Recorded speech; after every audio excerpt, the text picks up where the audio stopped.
Hi, everybody. Brian Professor B. Davis. Welcome here on our on Niners Radio 49 podcast. We're here in San Francisco over at Pete's Coffee, the Super Bowl 58 edition. The Niners continue to prepare for Super Bowl 58 this Sunday.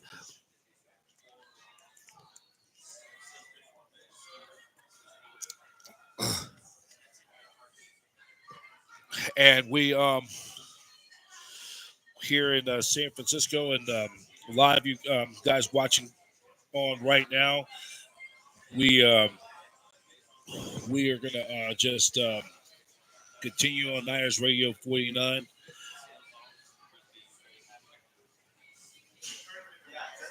as we get you ready for Super Sunday this Sunday. So we're gonna start it off with our press conference. Hear what the Niners said. The video is courtesy by our friends at 49ers.com as Brock Purdy and the rest of the Niners talk about the upcoming Super Bowl for Sunday.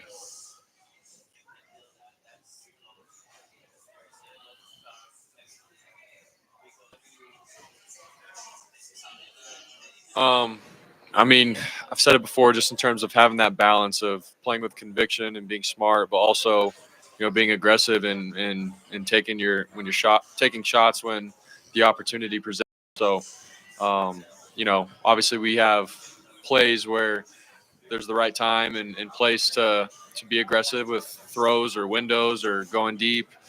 There's the right time and place for it, and Kyle does a good job with coaching us up and giving us the answers in terms of when we get the right look. So it's just being ready for those moments and yeah, not letting something bad discourage you and get you off kilter, but always being on point and being ready to rip at a tight window or go deep and stay aggressive. So there's a fine line to it.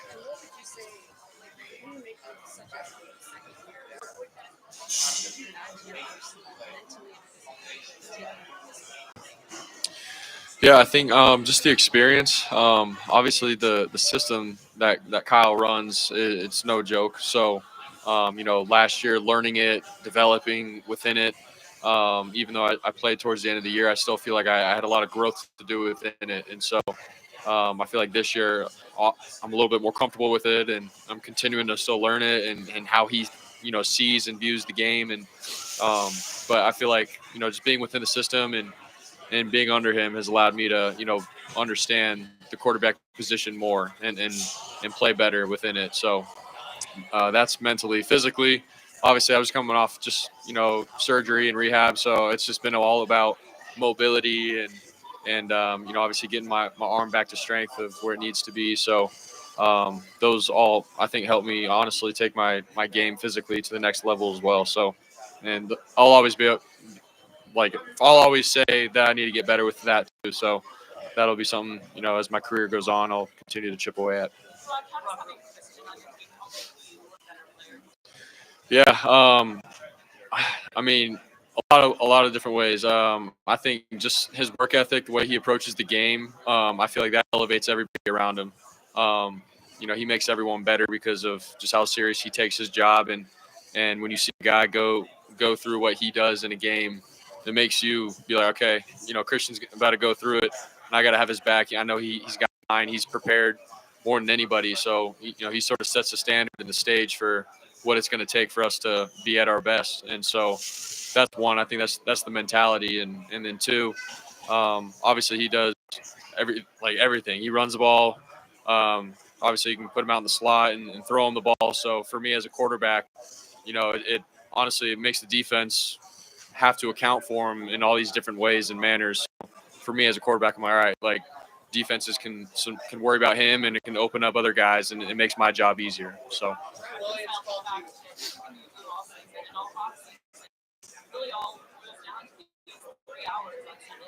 Yeah, I mean, this is what you work for.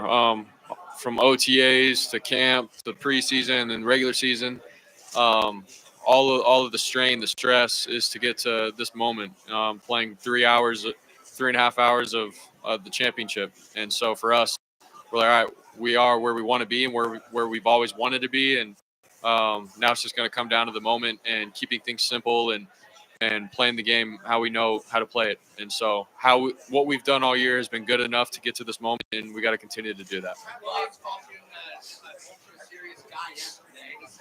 It's hard to find you in a not serious moment, but you said when you are not serious that you're a fun guy. I'm just wondering if anytime there's kind of moment where you've been able to lock out of the game and just have a fun time with your guys you're big. Yeah, I mean, in terms of having some fun and stuff. I mean, honestly just in between meetings and in the meal room. There's little times like that where we got some time to breathe and we could joke around and be ourselves. The bus rides have been really fun. But in terms of like going out and like that hasn't been the case this week for us. It's obviously we're focusing on the game and ready for that, and obviously we could celebrate after. But for me, it's those other little moments, in between periods at practice and joking around with Trent and just chatting it up with him, and so I don't know. It's those kinds of moments where you can be human and enjoy one another.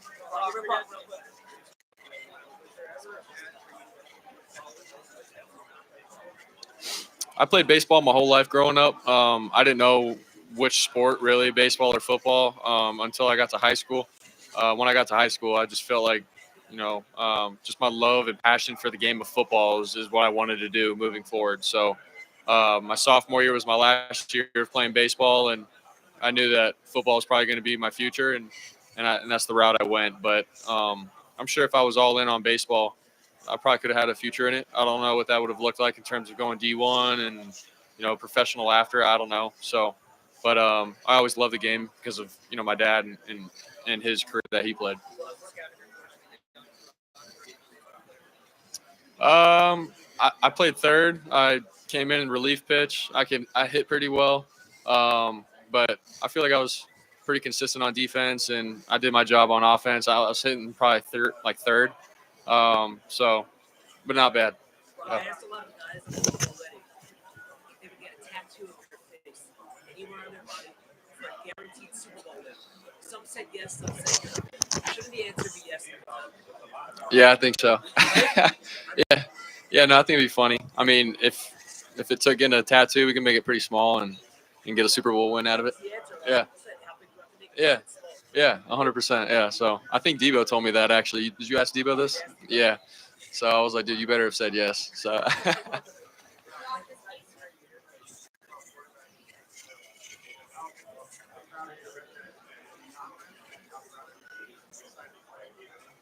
Yeah. I mean, playing the Big 12 was awesome for me. I was able to live out my lifelong dream of playing Power 5 football in the Big 12 conference. For me, there was nothing better, man. We're playing in places in Oklahoma and Texas and West Virginia, it's great environments in the Big 12. And I'm always going to be appreciative of what the Big 12 has done for me, giving me a platform to go and play. And then obviously being able to play Patrick in the Super Bowl with him representing Texas Tech. I just think it's all pretty sweet. So I'm very proud.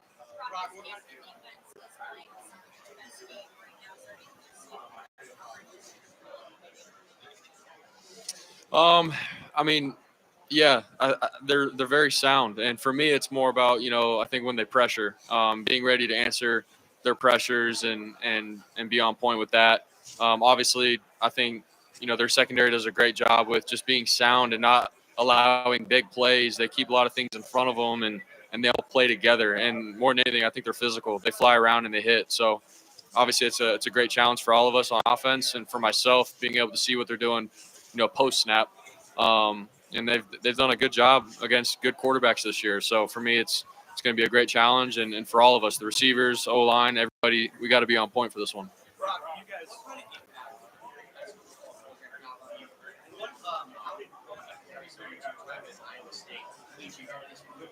Yeah. I mean, playing for Perry in high school, for me, I learned a lot of just about discipline and being on time to things and being held accountable for just everything that I did for my teammates and the program and for the school of Perry.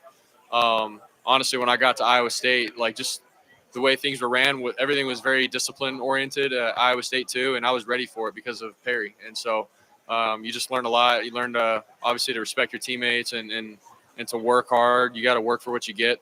So I'll always be appreciative of that at Perry and Coach Jones and how they did it. And yeah, what was the other question? Just how is like growing up in Arizona? Yeah, and then just the community I had in Arizona. Like everyone helped each other out. Everyone was so supportive in what you did, whether it was sports or life or school. I was very fortunate to have the community that I had in Queen Creek and Gilbert and Chandler. So many good people in my life, and at the same time, like everyone worked for what they got. You know, it was nothing was given to anybody, and you know, my dad and my parents, like they always taught us, you know, you got to work for what you get, and you know, obviously you get respect out of that and that kind of thing, but. I just love the way everyone thinks in Arizona and where I'm from, and just good people. How are charity work out there, including like having memory? Why is that so important? Yeah, it's huge. Obviously, you know, if you're given just blessings in life. I think it's huge to be able to just give back and love on people that may be less fortunate, and whatever that looks like. So I loved in high school using our platform to be able to help out kids and get other athletes to come in and give back as best as we could. And Team Emory did a great job at that in high school and going around to hospitals and just giving kids a smile and some joy just by, you know, giving them a stuffed animal and a bear. Like that, those kinds of things were huge. So, so one more time. Yeah. I mean, I think he has one of the best systems in the NFL. There's a bunch of teams running his system. Obviously, a lot of the coaches branch off and get hired at other places. And obviously, the way he calls the game and the way he teaches these coaches and stuff, how he sees the game, and they go and run it everywhere else. Like you could tell, it works and it's one of the best. And so, but it's like learning another language. You know, you got to study it 24/7. You always got to be in the playbook and reminding yourself of little things but if you get it down, it's one of the best systems to run, and everything ties together so well. But definitely not the easiest to learn. You talked a lot about your rehab process so far, but there was a moment where you had to delay your surgery. You talked about how tough that was. Have you had an opportunity to kind of obviously reflect on that moment while you're on this stage getting ready to play? Yeah. You know, obviously, when I heard that I needed surgery, it's like, all right, when can I get it? When can I get after the whole rehab process and you know, get back for the season, get ready to, you know, come back and compete for the starting job, like all of that kind of stuff. And then all of a sudden I was told, all right, your arm is still inflamed. There's a lot of inflammation in there. You got to, you know, go back to rehab before your surgery. And it kept getting pushed back. And at the time I was like so angry and frustrated. I'm like, no, I don't have time. But, you know, we trusted in Dr. Keith Meister. He did a great job with breaking it down for us and telling us that it's going to be okay. It always works out if you just trust the whole process. And sure enough, we did. We trusted in him and had a great rehab team after that, and took it one day at a time. And there were some times where I was like, I want this thing to go, but you just got to trust in it, man. And I was thankful that I did it the right way. And when I came back for the first game, I was ready to go. So looking back on it, everyone that helped in that process, I appreciate so much. And now here we are on the Super Bowl. Like, it all worked out. You guys were Super 6 years ago. Just wrapping up the process. What do you remember most from that period of life? And did you keep up any of the quarterbacks from that 2018 class? Yeah. Every once in a while, I'll see guys, you know, from my class in high school. You know, obviously throughout college, you see what they're doing, and then the NFL, it's been pretty cool seeing some guys. But you know, for me, the recruiting process was crazy. I mean, I didn't get recruited like that highly. Like everything was very late for me. Like the last 5 weeks before the signing day, that's when I had to make a decision. And then these schools came in and sort of offered me late. So for me, I was like, man, I don't know what my future looks like. And then sure enough, fell in love with Iowa State and what Coach Campbell had preached and what he believed in. So, you know, God took care of me at the last moment. And, you know, for me, I was very grateful that it worked out the way it did. Went to Iowa State, made a name for itself, and helped build the program. And that's something that I've always dreamed of, is doing that, playing Power 5 football. But it's sort of been like the story of my life, you know, sort of being overlooked, you know, throughout high school, not a high recruit or anything. And all I needed at the time was a shot and an opportunity. And Coach Campbell gave me that at Iowa State. And then sure enough, it's like life sort of repeated itself. I got drafted last, went to the Niners, got an opportunity. So, yeah.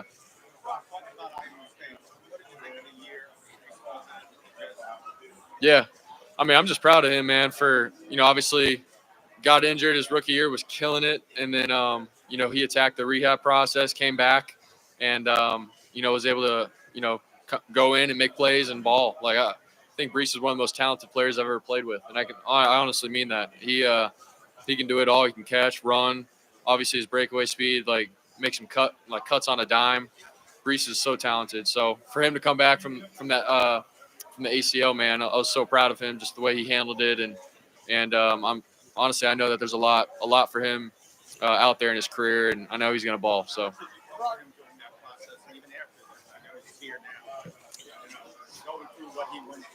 yeah, we didn't saw each other like last year around the Super Bowl at a festivity. So we caught up then, and then throughout the year we had texted back and forth. But I mean, honestly, you're handling your business, he's handling Watching, his, so it's sort of tough. But watching more the than anything, we know that we love each other, and obviously we roomed together for 2 years in college. watching So the he and I got press close, conference and with Brock Purdy, like I said, we Niners love each other a lot, man, uh, and we want the best for each other, Crispy from our friends and at yeah, it's nothing but respect and 49ers.com. love. Oh yeah, no, 100%. Yeah, like I said, one of the most talented guys I've ever been around on the field, and I knew if he did everything right, which he did in the rehab process, he's going to come back and show people what he's about. So I know he's excited for next year too. I'll tell you that Reese has always got that chip on his shoulder, and he's going to be pumped for next year, and he's going to kill it. I mean, I think they're a little bit different just in terms of who they are, how they run. Both are extremely talented and have that football IQ that you want and you love and you crave in a running back. But I mean, just the way they move, and they're a little different. So, but they're both great. Boomer Esiason was talking this week about his first Super Bowl was against Joe Montana. Matt Ryan was saying his first Super Bowl was against Tom Brady. Their first Super Bowl is going to be against Mahomes, who's one of the greatest quarterbacks ever, right? You don't face Mahomes. I've heard that from your guy before, but as a quarterback, is there a general fairness? Like, there's that guy on the other sideline. I have to. It's not like you would say, otherwise I wouldn't have to play well. But, like, you have to play really well. If that makes sense. Yeah, no. Obviously, you're going against the defense, and that's first and foremost. As a quarterback and as an offense, you got to understand what the defense is doing with their scheme and how they're attacking the game. Um, but it's also great to understand and know who's on the other sideline, and what they can be doing and how explosive they can be and how dangerous Mahomes can be at any moment in the game. So those are things that you have to account for sure. But do you go out there and consciously think about it? No, because I think that can affect your decisions and how you're playing the game. But it is good to take into account, like, all right, the guy on the other side is a playmaker, and if we don't do our job and put up some points, man, obviously, like, he's one of the best in the NFL and in the world. You gotta get it going. So it's something that you got to take into account for sure.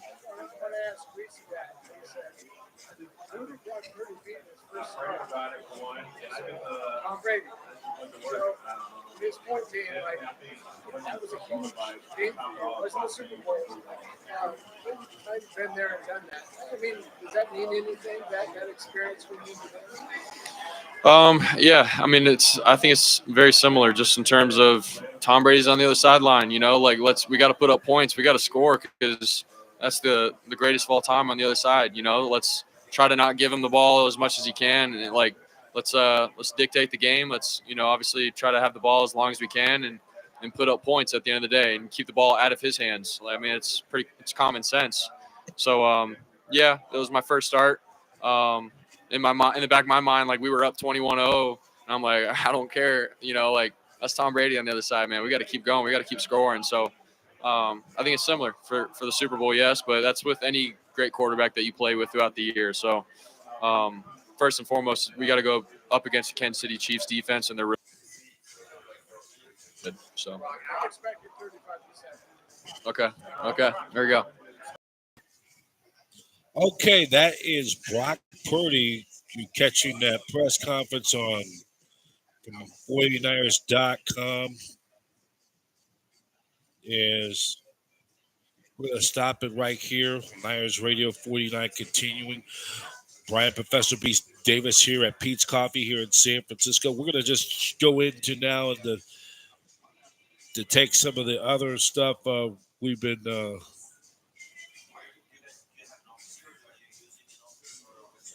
take a look at some other stuff, getting us ready for Super Sunday for this Sunday. As the Niners will take on the Kansas City Chiefs, Super Bowl 58.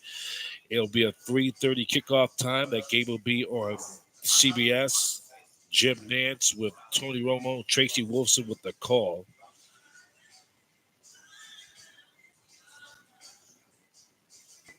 And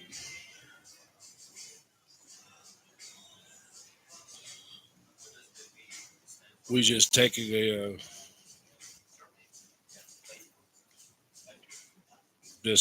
taking a look at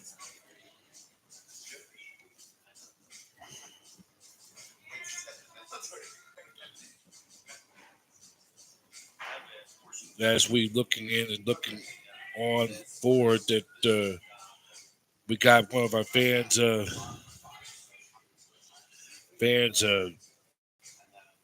if for the Niner fans, if you want to come on and talk, our hotline number is 415-529-7979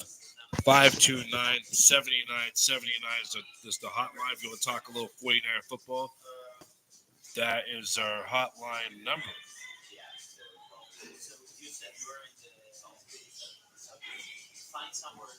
So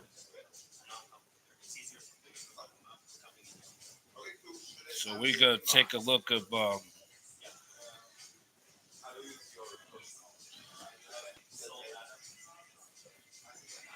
this was a good article from the Yahoo sportsyahoo.com, and this is something that takes no time for the 49ers defensive lineman Eric Armstead to recite his most vivid memory the last time the Niners played in the Super Bowl. And it was the big 3rd and 15 play, the Tyreek Hill downfield, Armstead said, that changed the game. And the Niners led 20-10 in the fourth quarter to let that lead those championship dreams vanish quickly. It was that 3rd and 15 play when Armstead remembers was the play call became a part of the Chiefs' lore. The Chiefs went on to win 31-20. And I know I want to show some little points of this. Look at the play right there. Launches down the middle. Hill open, caught.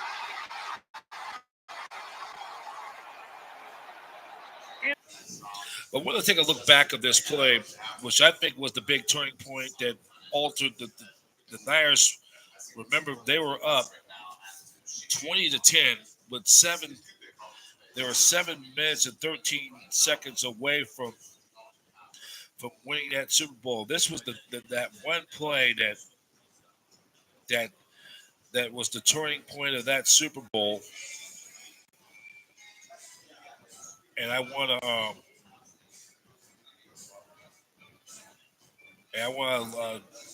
for all you fans to look at that play. It was the 3rd down play. 3rd down play. The Chiefs had a shotgun formation. And I want to take a look back at that play.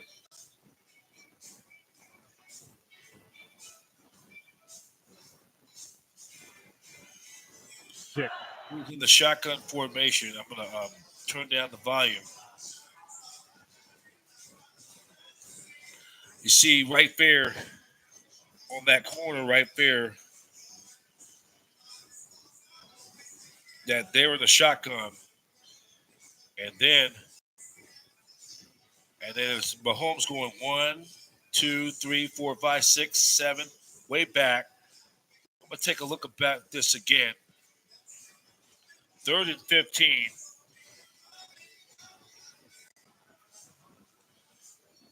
This was a 3rd down and 15 play. On this play, Looking at it, that was 1, 2, 3, 4, 5, 6, 7. Thinking right there.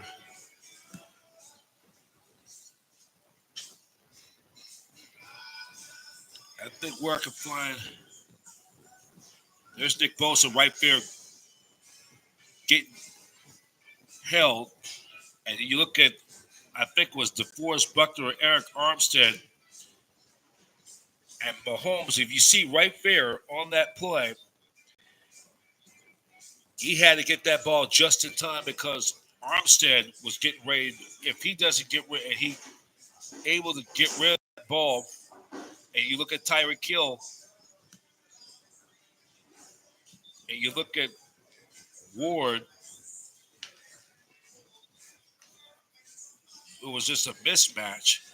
That play right there was the turning point. And looking at that replay right there,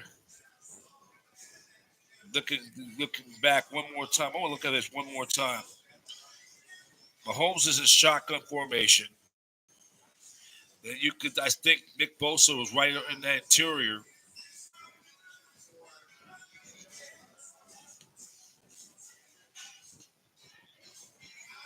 And then you look at the step drop, step, and you look at DeForest Buckner right there going right after Mahomes.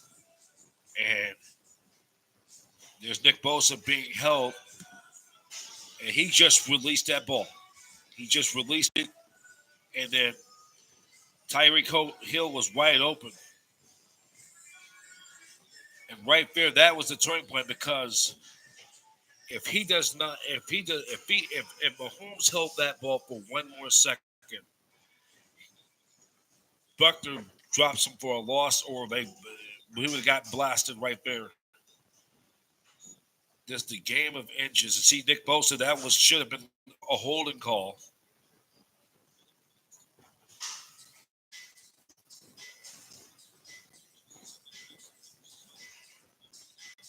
And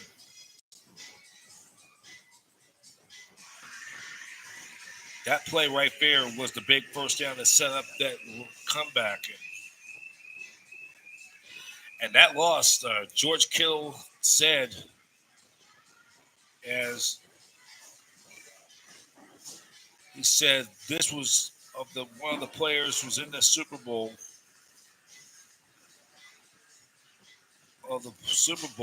that, but he was probably mellow when recalling that game. He wasn't in that but Kittle was mic'd up for the game, talking about himself about he'll be back with a bleeping vengeance.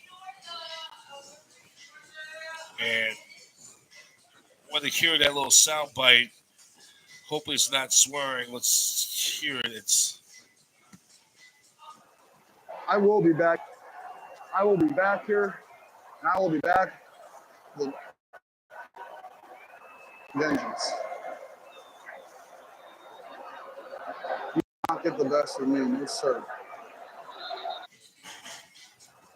I will be back here. I will be back here, and I will be back with vengeance. You will not get the best of me, no sir. I think that's what he was saying. That's what he remembered and said right after the game. It was so inspirational. Definitely, I was close and how work harder, go differently. Now I don't really think about it. It was an opportunity. It was a lesson learned that you learn from everything, win or loss. So, I wanted. I didn't get it. Let's get back and try again. Even in the feelings that faded over 4 years ago, took a while. Kyle Juszczyk said he didn't watch the Super Bowl for 6 months afterward. Deebo Samuel said it took a year and a half. It's been driving me since, Samuel said. Making the Super Bowl is my rookie year. I just thought I was going to keep happening. In reality, it's not how it does not work. The Niners didn't take that long to get back their 4 years between Super Bowl appearances isn't too bad. But for those who have the experience blowing the last Super Bowl in the last minutes, might have felt it longer.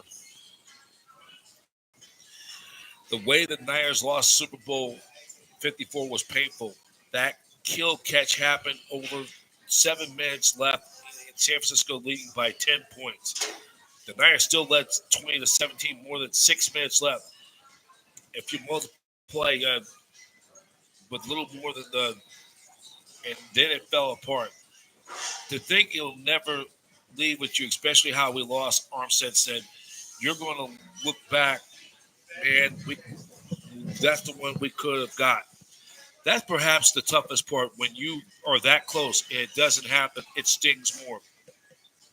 When you come close up to 10 points with 6 minutes left to play, you feel that it's about to happen and it gets ripped away from you. It's hard, Juszczyk said. It's really, really hard. Juszczyk thought about losing the Super Bowl every day for a year. Linebacker Fred Warner said the loss stays with you forever, and it took an important lesson from that loss. The biggest lesson is you play all four full quarters, and the way until the clock hits zero, Warner said it's something simple. People a little corny, but says stays true. The way we lost last time, guys settled a little bit in the fourth quarter, thinking we had them. Then they came back in a big way. It's not like the experience was horrible. It's a special to play in a Super Bowl, Juszczyk said finally. Remember scoring a touchdown with his family in the standings in the end zone when he scored. It was just that losing Super Bowl isn't the way the story ends. It becomes a motivating factor, drives you forever. That Juszczyk said 4 years has been something that helped me. So that puts it into a perspective of what happened in that Super Bowl 4 years ago, where we are at then and where we are now. And, I want to spend some little time going back into a little time. I got a little,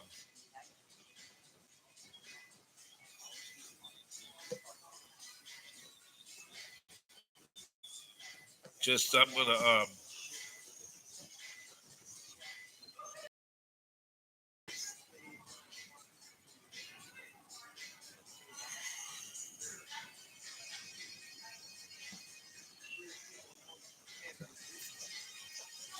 you know,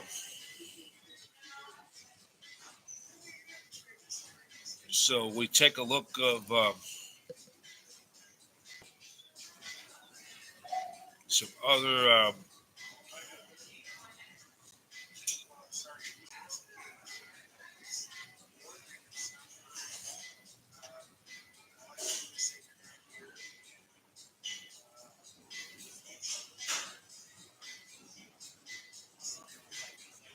Just want to find that.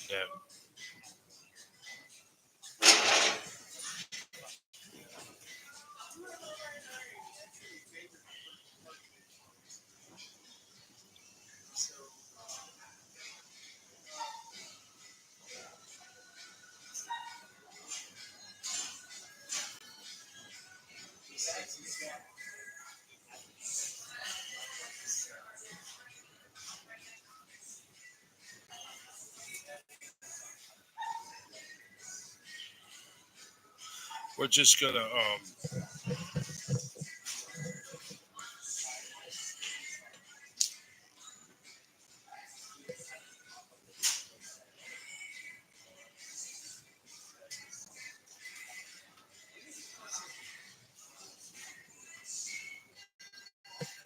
so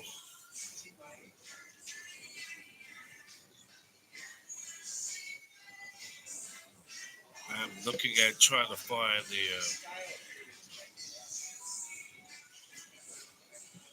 Take a look at what else we have.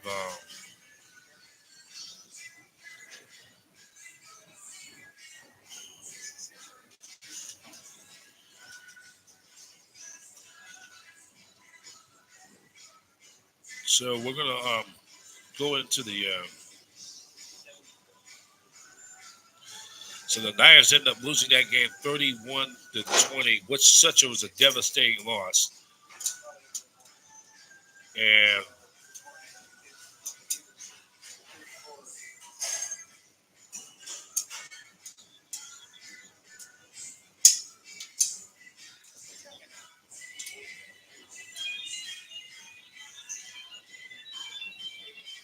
we are going to.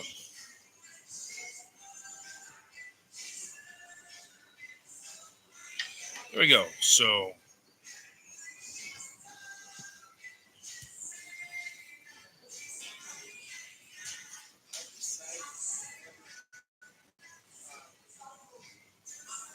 I want to do this little tribute video from 4 years ago. Look back at that Super Bowl, the sights and scenes from that Super Bowl 4 years ago, and hope you enjoy it. You're watching Niners Radio 49 Super Bowl 58 podcast. So Niners Radio 49. We'll show you the video of that.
All right.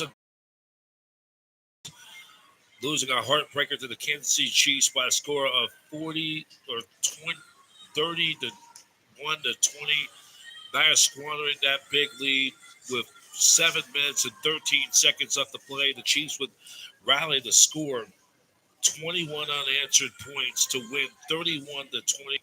And with that win, the Chiefs, for the second time in their long historic history, were the champions of win their second Super Bowl trophy in franchise history. This would be the first of, the Chiefs were playing in their first of, would be 3 Super Bowls now in the last 5 years. Their second in the last 4 years. They, looking back in perspective, the Chiefs won their second of what would be 3 Super Bowl, their second of 2 in a 4-year span. Of course, their first Super Bowl title for the franchise since 1969, January of 1970, when the Chiefs upset the heavily favored Minnesota Vikings, led by the late Joe Cap, uh, who later quarterback at Cal Berkeley, who later was the head coach for the late Joe Cap California Golden Bears in Berkeley. They went on to win that They knocked out a great Minnesota Viking team, which was the last game between the old guard, the NFL, AFL, prior to the 1970 league merger. So we continue on Niners Radio 49. 49 alive you right now. We're watching the NFL honors. That right now is on CBS, Paramount Plus, and on the NFL Network locally on KPIX CBS 5, your official 49er or your official Super Bowl station. So we continue on Niners Radio 49 as we're going to continue looking back at all the highlights and we just are glad that you're on this watching tonight. Tomorrow we'll have another round of Niners Radio 49, and we are going to continue right now. That it's funny, you look back at that 4 years ago, the Niners losing that heartbreaker, and now the Niners are coming back, losing twice, because prior to that they were 5-1. They of course lost the heartbreaker to the Baltimore Ravens in Super Bowl 47, 11 Super Bowls ago, and then to lose that Super Bowl to the Ravens was heartbreak, disappointment, and then that's nothing compared to right after that, about a month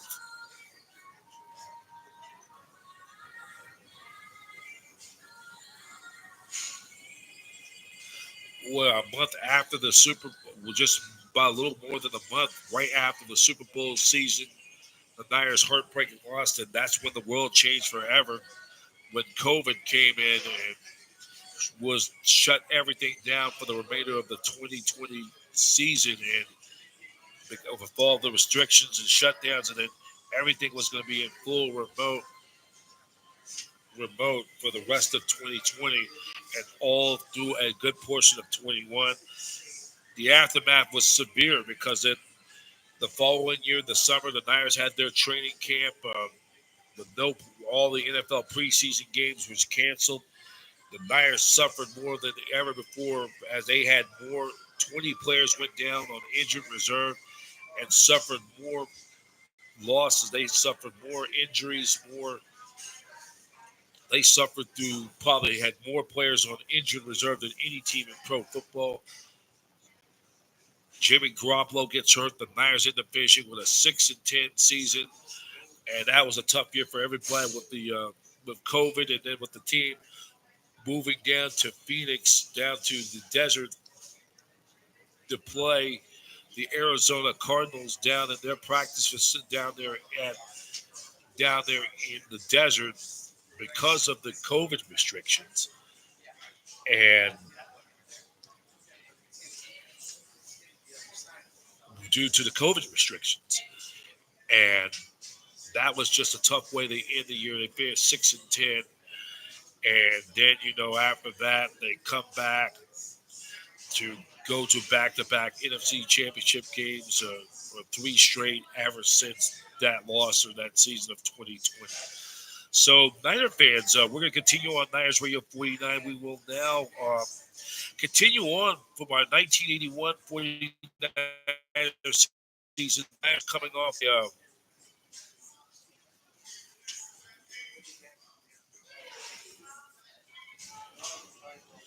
we'll pick it up from week number 10 for the 1981 season. The Niners were coming off that big win against the Pittsburgh Steelers.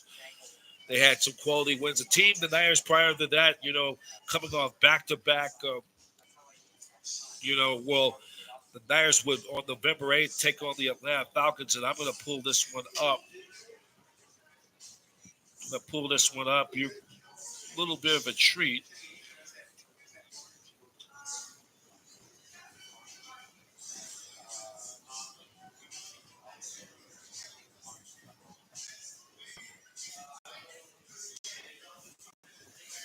So the Niners end up beating the Atlanta Falcons 14-7 or 17-14, the correction. And that was played on November 8th, 10th week 10 at Candlestick Park. And the Niners picking up their 7th straight win and having a great day.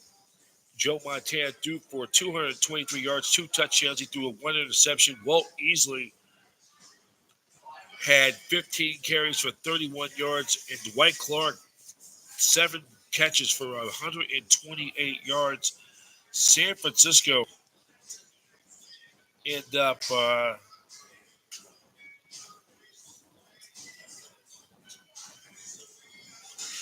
Niners end up getting close to almost 300 yards of total offense. It was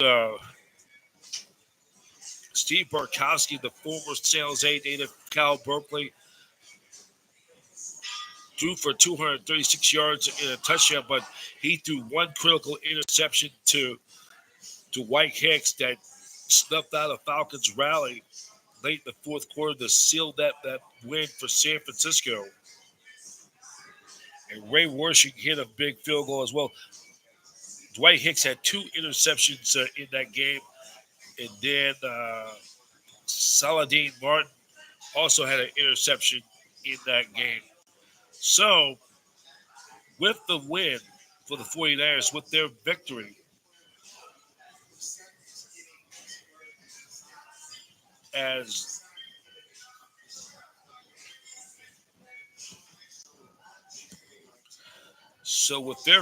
the Niners with their win improved their record to 8-2, while the Falcons fall to 5-5. And then we're gonna so that was another big win for San Francisco.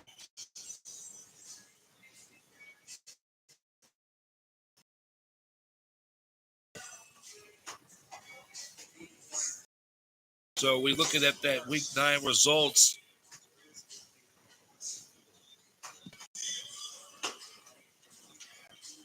Or correction, that's the wrong one, but just I want to share that one.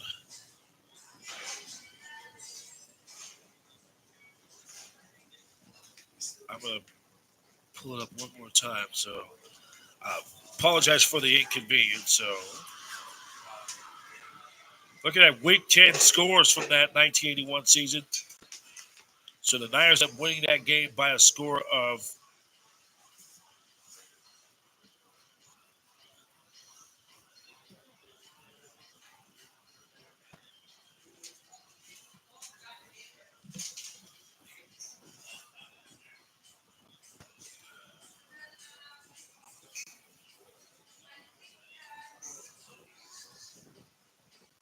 So let's take a look at the standings. That big win now.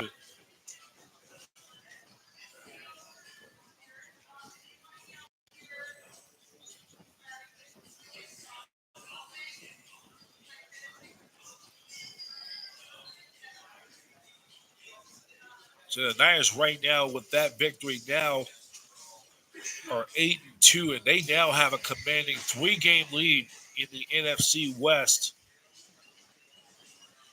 extending their longest in franchise history at that time.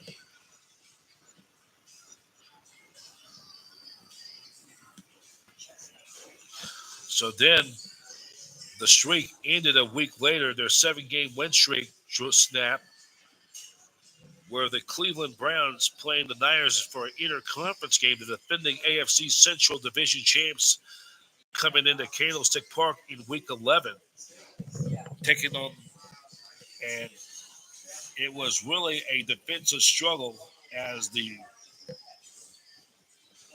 Browns end up getting a safety. They end up,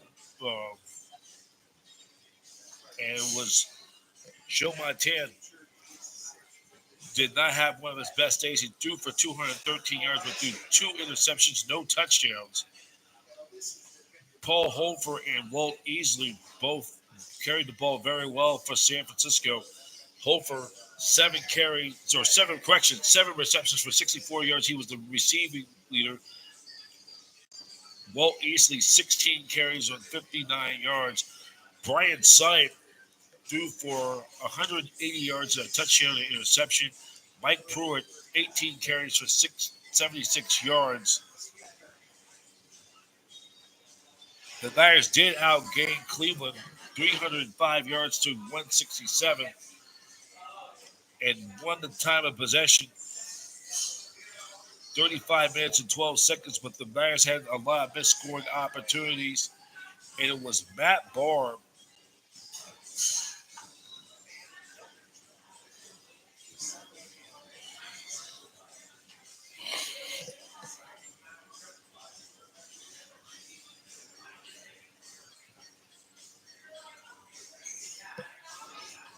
way worse. He missed a field goal, and it was Matt Barr who ended up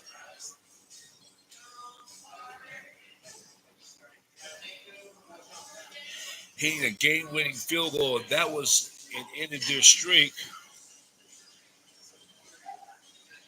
And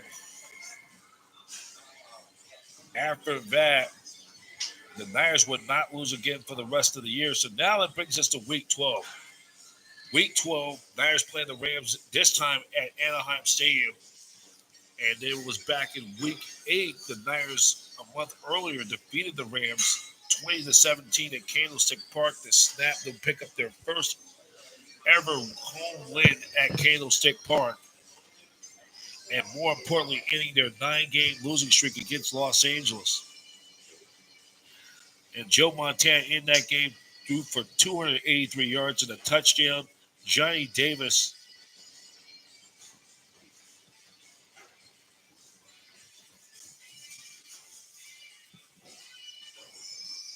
he ended up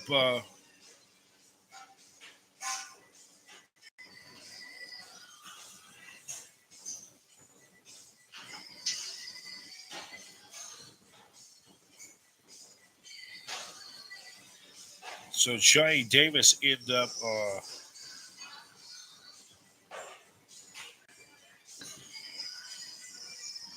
well, this game was at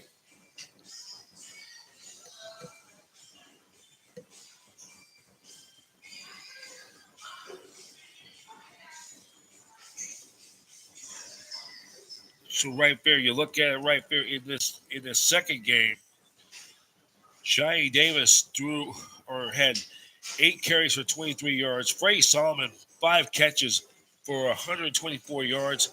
Pat Hayden threw for 122 yards and a touchdown. Wendell Tyler, 23 carries for 97 yards. And then Ray Washington hit a game-winning 37-yard field goal in the fourth quarter.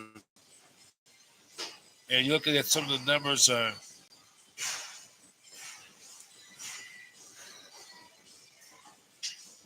Lawrence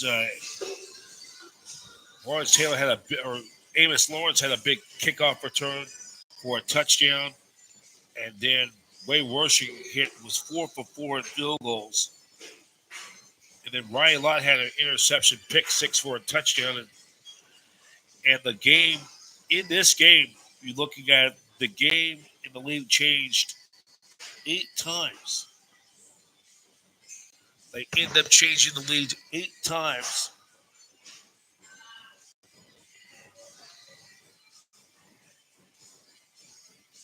The Rams would end up using quarterbacks Dan Pastorini, the former Houston Oiler, and Pat Hayden, and while running back Mike Gunman threw a 7-yard touchdown to Preston Denard.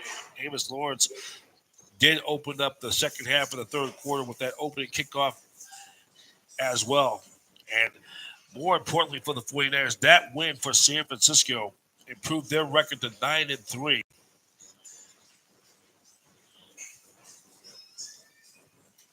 And now they have won 9 of their last 10 after that, bouncing back after losing to the Cleveland Browns at home. So with that victory, the Niners improved their record to 9-3. And for the Rams, who desperately needed the win to stay alive in the playoff chase in the NFC, now their record with that loss drops to 5-7. And more importantly, the 49ers complete their first season series sweep over the Rams, beating them twice. First time they beat them twice in the season since 1965. The Niners pretty much have distanced themselves from the rest of the pack in the NFC West and pretty much moving one step closer towards the NFC West title. Now we go to November 29th. Niners are back home taking on the New York Giants at Candlestick Park. And this would be a potential playoff preview. They would beat the Giants 17-10. And then you look at the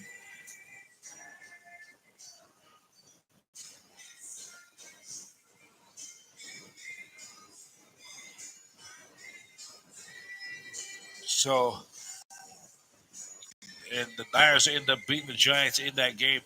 They forced 5 Giant turnovers. And the Niners would win 17-10 to win their first division title since 1972. So that means with the victory right there, the Niners improved their record to 10-3, while the Giants fall to 6-7. Then in Week 14, the Niners would take on the Cincinnati Bengals at Riverfront Stadium, and what would be a preview of Super Bowl XVI. And the Niners in that game at Riverfront would win. They would win that game 21-3. Montana threw 2 touchdown passes, and he ran one in for himself to help his cause.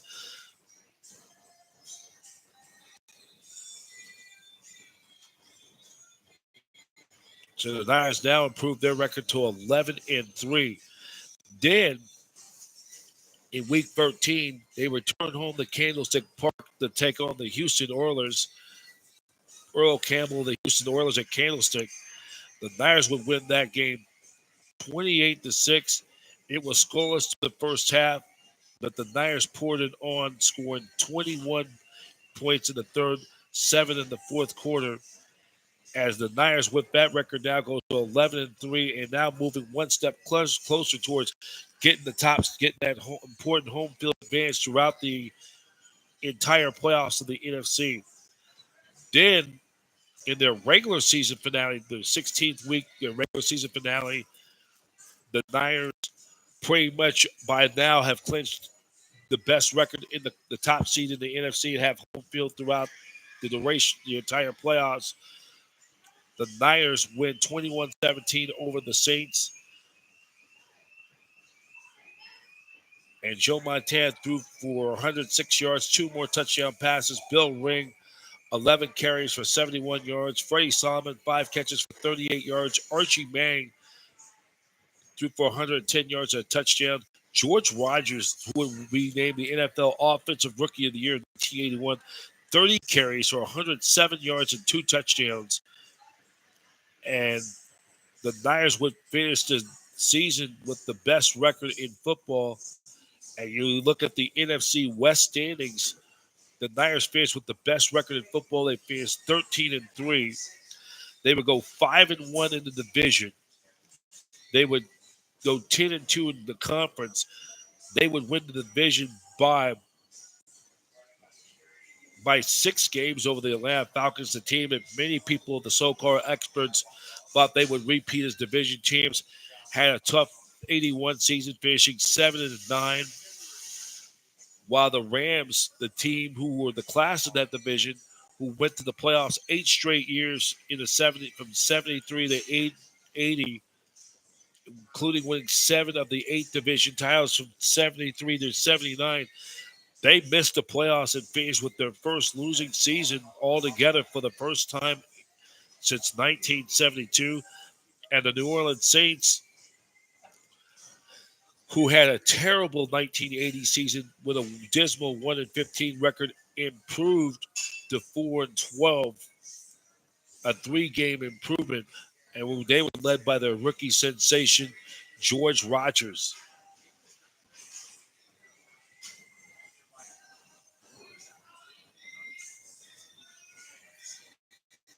So we will continue on to the NFL playoffs from 1981, and the Niners would have their rematch with the New York Giants, 38-24 at Candlestick Park. And look at some of the numbers in this game. Charlie Young had an 8-yard pass from Montana, and then the Giants were making, and the Niners forced 4 giant turnovers, including Ryan Lott's interception return that sealed the deal for the Niners. And they were playing. The Giants were back in postseason for the first time since 1963. And then the big one, the 1981 NFC Championship, played at Candlestick Park.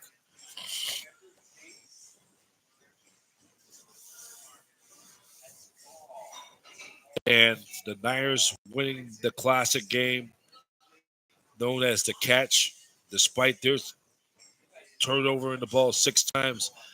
Joe Montana hooking up the sprint right option. Montana hooked up with Dwight Clark. And then that brings us to the Super Bowl, as the Niners won the Super Bowl.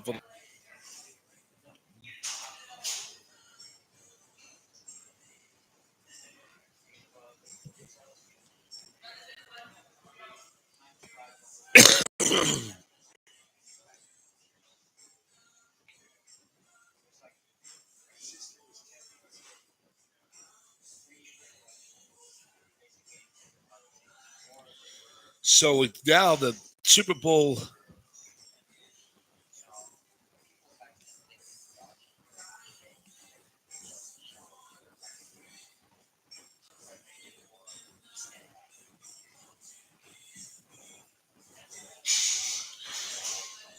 Yep. So we now go to Super Bowl 16. Niners and the Bengals are 2-2 from the Niners with the best record in football, 13-3 against the Bengals with the best record in the AFC. The American game between the National Football Conference, the NFC champion, the Niners and the Bengals, that played the Pontiac Silverdome, and it was played on January 24th, 1982 in the Silverdome. And looking at some of the background of this Super Bowl, the NFL awarded Super Bowl 16 to the Detroit on March 13th, 1979, which that same year was Bill Walsh's first year with the 49ers, at the owners' meeting in Honolulu. For the first time, 3 Super Bowl host sites were delivered deliberated the selection at the same meeting. Super Bowl 16 or 15, 16, and 17, a total of 8 cities submitted bids: New Orleans, Detroit, Pasadena, in the LA Coliseum, Miami in Seattle Kingdom, Dallas, Houston, and for the first time, a northern cold weather climate was picked to host the Super Bowl. The game to be played inside the Pontiac Silverdome in the Detroit suburb of Pontiac. Former NFL executive director Don Weiss wrote in his book, The Making of the Super Bowl, that game had been awarded to the Silverdome by the league was a reward to local headquarter automobile companies, Ford Motor Company, and Chrysler, and many of their sponsor pro football automotive executives, Tom Murphy, Henry Ford II, John McCarroll for Chrysler, and Gerald E. Myers from AMC American Motors were all members of the Detroit Host Committee. Michigan Governor William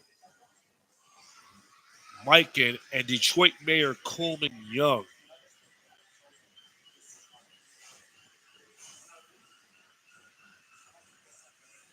and Pontiac Mayor Wallace E. Holland were part of the delegation, notably offered the Silverdome rent-free Detroit, rousing support for NFL owners George Halas, Art Rooney, Paul Brown. New Orleans, Pasadena were the cities chosen at the meeting as well.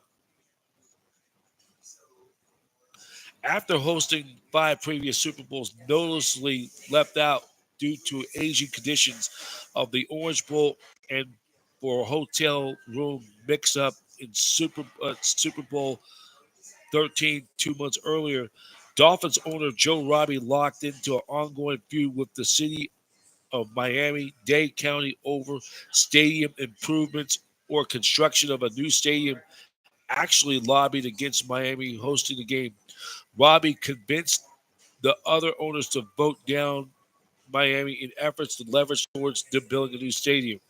South Florida would not be selected for another Super Bowl until Joe Robbie Stadium was built and hosted Super Bowl 23. Of course, that involved the same 2 teams, both the Niners and Bengals, and we'll get to that Super Bowl as we could do in our podcast sometime in this week. So the Niners playing 13-3 with and they're picking on the Bengals, who finished with a 12-4 record. A surprise like the 49ers had a 6-10 record during the previous year until 1981. They never had won a playoff game in their entire history. Now, the Bengals were led by Ken Anderson, who had the best season of his career, top-rated passer, won the NFL MVP and comeback player of the year. And then were led by Chris Collinsworth, 1,000-yard receiver, tight end Dan Ross. You had Charles Alexander, Anthony Munoz, who was a perennial All-Pro in the 80s, Max Montoya as well.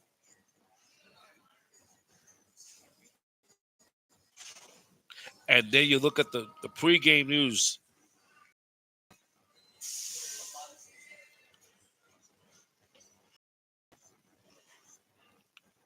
And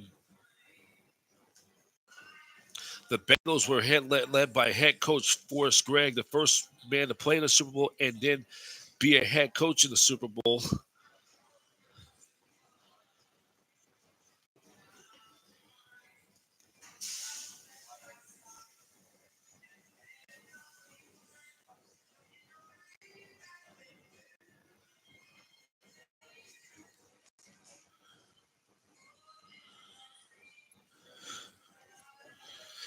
And then this was the first Super Bowl between the first-time participants since Super Bowl III, and there's only been one Super Bowl 20 between the Bears and Patriots. The only date the 2 teams had losing records the previous year, Super Bowl 34 matched up a team that had a losing record in 1998, the Rams, against a team that finished a mediocre 8-8 Tennessee Titans.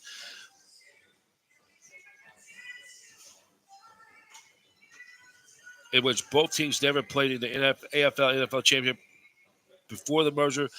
The Niners have played in their final championship game as an All-American Conference before joining the NFL in 1950. This was the only Super Bowl ever to be played at the Pontiac Silverdome. The Super Bowl did return to Michigan for Super Bowl LVIII, but that game was played at Ford Field, in which in 2002 had replaced the Pontiac Silverdome, the home of the Detroit Lions. This was only second Super Bowl did not take place in a so-called Super Bowl cities, which was other than Houston and a lot of stories on this. The Niners winning that Super Bowl on board was stuck in traffic with bad weather. A motorcade was carrying then Vice President George Herbert Walker Bush, and they did not arrive until 90 minutes before kickoff. Coach Walsh was pretty loose on the bus.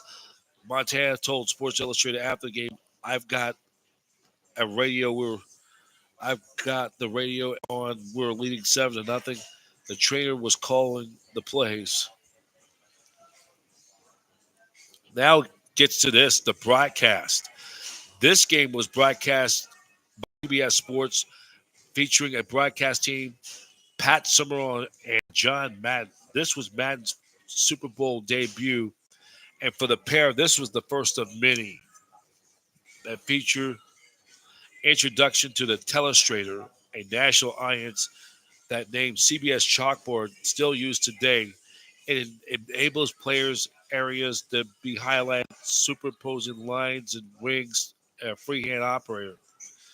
Hosting the Super Bowl coverage, Super Bowl Today pregame was a 90-minute was the NFL Today, which was featured by the legendary Brent Musburger, the late Irv Cross, and the late Phyllis George, and Jimmy the Greek. And then special guest with the studio analyst was Terry Bradshaw and Roger Staubach. And then the Super Bowl was also simulcast on Canada CTV television network, was airing the Super Bowl for the first time. The game was broadcast nationwide, feature play-by-play Jack Buck and commentator Hank Stram. Hosting the CBS was done Dick Stockton. Locally, Super Bowl 16 was broadcast on KCBS radio with Don Klein and Wayne Walker. And then on WLWAM in Cincinnati with Phil Samp and Andy McWilliams. The game was most watched in American television history with more than 85 million viewers. The final national Nielsen rating 49.1, a 73 share, which still is the all-time Super Bowl record. And it ranks second to the final episode on MASH in 1983.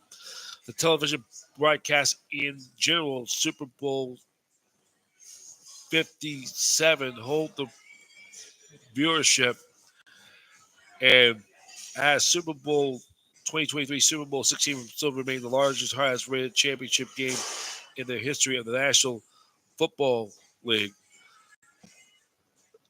And then after the game, 60 Minutes on CBS was the lead out program after the Super Bowl 16 concluded. It would be 60 Minutes in its regular primetime schedule for that evening for CBS. And then the entertainment, the pregame festivities by the University of Michigan band. The band later performed the national anthem, which was not televised. Singer, Motown legend Diana and RCA recording artist, Detroit native Diana Ross did the national anthem, did a moment of silence for the Polish trade union. And then the Upwood people provide a halftime entertainment salute to the 1960s Motown. This was the first Super Bowl to be played in the Midwest. And then you look at the game itself. The Niners winning that game 26-21. The Niners, looking back, the big goal line stand. The Niners scored 14 points on Bengals' two turnovers in the in the first half, and they ended up getting 17 points off Bengal turnovers, and really they had a 20-0 lead in the first half, and then the second half the Bengals made it interesting, but the goal line stand, that was the key. And Ray Warshing had a big Super Bowl game, and looking at some of the numbers of this game, Montana was 14 out of 22, 157 yards, a touchdown with a perfect quarterback rating 100. Ken Anderson threw for 300 yards, 2 touchdowns. He threw 2 interceptions. And then the Niners forced 4 Bengal turnovers, and that was the difference. Frey Salmon led the club with 4 catches for 52 yards. Dwight Clark, 4 catches for 45 yards. And for the record set, following the record set in Super Bowl, the most completions in the game by Ken Anderson, most receptions, Dan Ross. Those records would be eclipsed. All right, let me wrap it up. And then a lot of these records, Ray Warshing ended up setting a record of field goals. Ray Warshing, the largest lead at that time of the half was 20 points.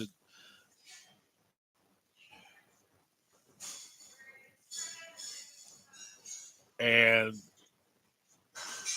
then in pop culture on Saturday Night Live, Season 7, 1982, John Madden interviews Cincinnati Bengals Eddie Murphy, Joe Piscopo, and Tim Kazorowski and Tony Rosado are in the locker room when they lost the Super Bowl.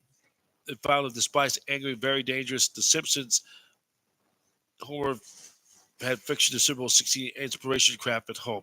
So we're going to wrap it up right now. Time is running out to get ready to close here at Pete's. Professor B here in San Francisco. We're going to wrap it up right now. Like to thank you for watching this 49ers Super Bowl cover, Niners Radio 49. And tomorrow we'll get you get you ready for the Super Bowl. Next time around, we'll do the look back at the 1984 49ers season. That was a season that they went 15-1 in the regular season, 18-1, the first team in NFL history to go 18-1. We'll talk about that on our next podcast leading up to Super Sunday. Thank you for watching. Check us out, youtube.com/@NinersRadio49. Thank you for watching, everybody. Brian Professor B. Davis. Niners Radio 49 is an association with Satellite Digital Media News Network, where every team is a fan and every fan has a voice. The exclusive network home of 49ers coverage of Super Bowl 58. 49ers football, doing it for the Bay. Have a good night, everybody, and go Niners.